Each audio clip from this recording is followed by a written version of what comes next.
You go to a physician for some ailment of yours,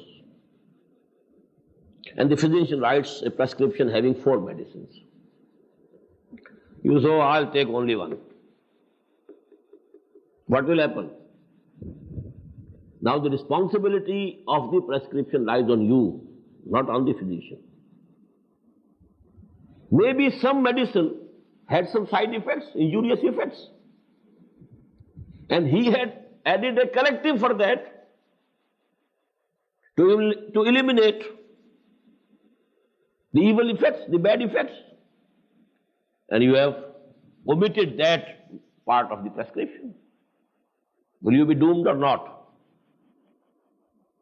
The prescription is to be taken in toto. Take it or leave it.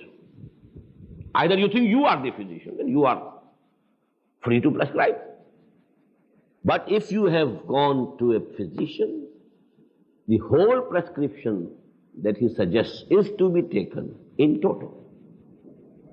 So Allah subhanahu wa ta'ala has given 4 things.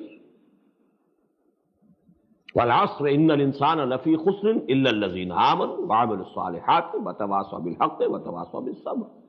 Who has the authority to delete any one of them? What we think is that Iman is sufficient for salvation. What does it mean? The rest of this surah is poetry, simple, exaggeration, nothing else.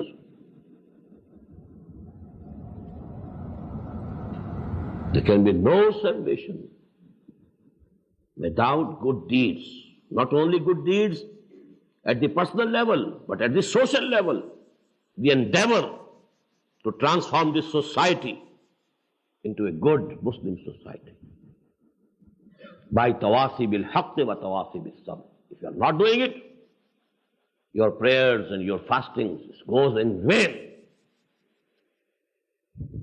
No weight in the balance of Allah subhanahu wa ta'ala.